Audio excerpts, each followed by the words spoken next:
Hello and welcome to another update video about AVAX. AVAX, one of the really good performers here, now also coming down quite impulsively.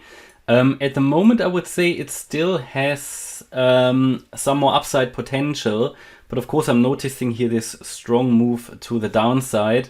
And if I'm observing this, I think we talked about it only yesterday, didn't we? That as long as AVAX stays above 1970, it can still push higher in the current wave structure. But this is now being challenged, certainly. Ideally, I would still like to see here one more wave up, because at the moment we only have 3 waves up. Yeah? Only 3 waves up, and that would be, for a wave 5 here, yeah, unlikely. I'd like to see another clearer move up. If not, then obviously below 1970, things are going to get a bit difficult. But I also have another idea, which I'm going to share with you now, which I think based on the latest price action, also a potential sell-off coming for other coins, which might be underway now, which might make me change the wave count here a bit. So obviously off the low here, we talked about we had a 1-2-1-2-1-2 setup that worked fine. We had a wave 3 top here, 4-5. We topped in this wave 3 back on the 14th of January. But then the question is, where did this wave 4 sit? So I had the wave 4 here and then counted this as another 1-2 setup. I'm starting to think that is a bit, it doesn't really fit very well anymore. It depends on what the price does now, to be honest. So I've got the idea that, yeah, this is still a valid count. The wave 4 was here.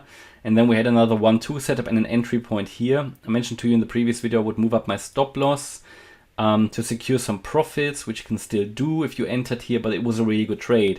But the point is this really what's going to happen? Because it would imply that we should see some, seriously, some more upside, which I start to think is going to be difficult. Entering now I wouldn't do, because for me it would be a bit too uncertain what's happening here at the moment, because the wave 4 could also very well sit here and then we had some kind of an Elliott wave triangle.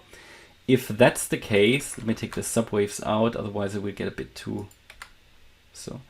And then we started basically a new move up from here.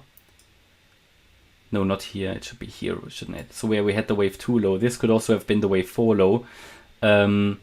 And that would mean that we take 1-2 setup out, yeah? So this would basically disappear.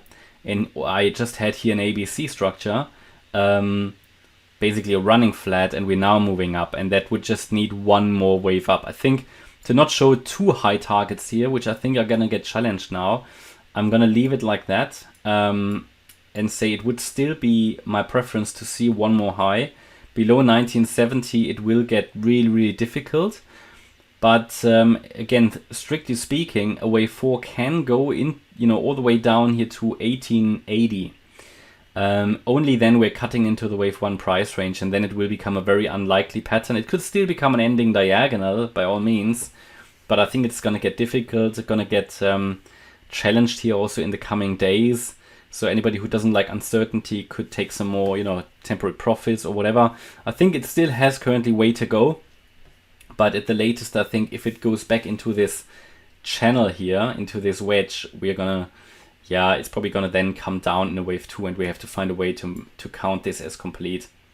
So I would probably then have to say that, well, it's extremely difficult. It would be a very weird count, to be honest. There's still something missing. So even if we come down lower, and we get here some kind of an ending diagonal, then we could, that's still possible. But obviously it's an unlikely count. It's also an unreliable count, maybe in some kind of a weird expanding, ascending wedge, which is a very rare pattern, but of course could happen here only if we come down too low.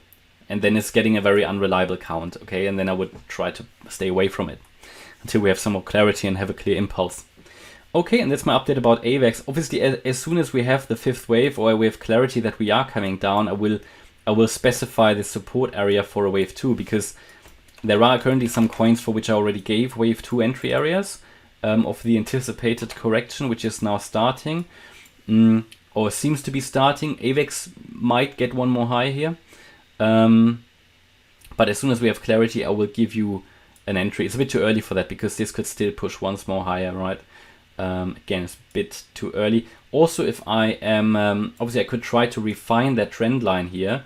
That would be a nice diagonal then. I mean, it's still a very rare pattern, this ascending broadening wedge, but based on this, we could still come down here to the trend line. Yeah, maybe, you know, $19 sort of, and bounce up from there. So maybe leave your stop loss a little bit more space. We haven't crossed 1970 yet anyway. But yeah, we're currently sitting on that 50% fib level, that 1970 level at the moment. And in a diagonal, it might need a bit more space. Okay, that's my update about AVAX. Hope you liked the update. If you did, please hit the like button, leave a comment and subscribe. And if you really like the content, then please check out the channel membership. Thanks a lot for watching. Bye-bye.